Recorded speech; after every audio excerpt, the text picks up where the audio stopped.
Welcome back to another video, guys. Today we're going to be going over gym bag essentials for powerlifters. First, we're going to talk about probably the number one thing you're going to need as a powerlifter, and that would be the belt. So we're going to talk about the 13mm belt and the 10mm belt. With the belt, we're obviously using this for bracing and core stability. So this is definitely going to be mostly used on the squat and the deadlift. Now, we have two different versions. We have the 13mm powerlifting belt. We have a 10mm powerlifting belt. There's also a prong belt, but today I'm going to be showing you the levers, which oftentimes can be easier to clasp. You know, you're not having to cinch it down like you would with the prong belt. So, pros of the 13mm powerlifting belt. I personally started off with the 10mm powerlifting belt, and I noticed initially when switching to the 13 that I felt a little bit more stable. I had more support from the 13. Especially on squat. So when deciding between a 10 and a 13mm powerlifting belt, you have to consider a few things. With a thicker belt, you'll have a little bit more stability, more support. The 10mm powerlifting belt, it'll be a little thinner. You'll have more wiggle room. It'll be a little bit more flexible, and it won't be as rigid as the 13mm powerlifting belt. And oftentimes with the 13mm, you might find that you're going to be a little bit more prone to rounding in your deadlifts. If you need more clarification on that, go check out our basics of deadlift video.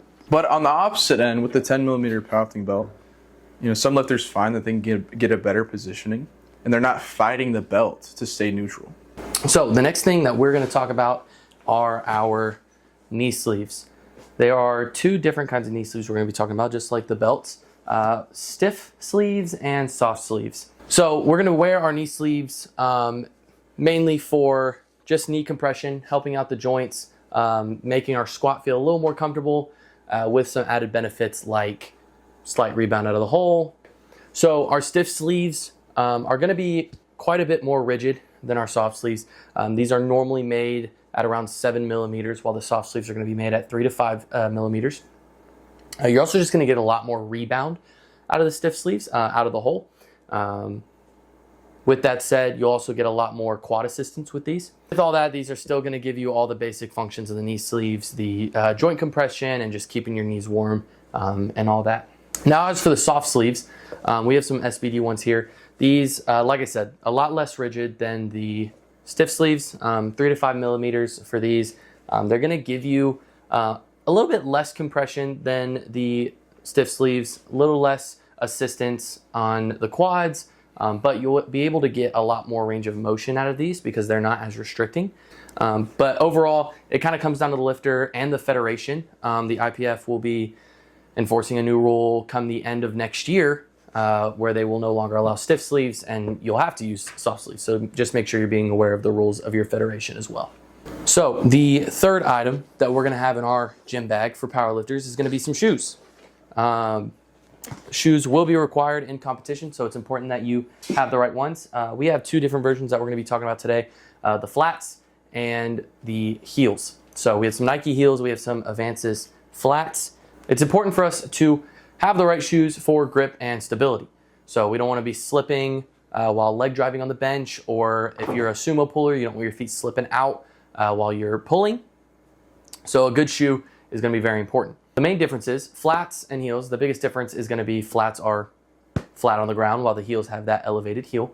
The flat shoes are going to be better for more ground contact and a little bit more stability just throughout. You can kind of get that midfoot pressure that we want to find on our lifts. With our flat shoes, you want to find a shoe that gives you that lateral support that you want, especially with sumo pullers. And you also want a toe box that's wide enough that it's not restricting your toes and you can actually get a good grip on the ground with the feet. So the Avances are a great option. There's other brands out there that are good that me and Malcolm have both used, Notorious Lift. We actually do have a pair of some sumo slippers from Notorious Lift. These are going to be great for that lateral pressure that we were just speaking about for the sumo pullers, as well as a wider toe box so you can grip the floor with ease with the feet. Now, for the heels, like I said earlier, the main difference you're going to find between flats and heels is that the heels are going to raise the heel, obviously. So these shoes are going to be a lot better for squat. You won't see a lot of people using this for any other lift.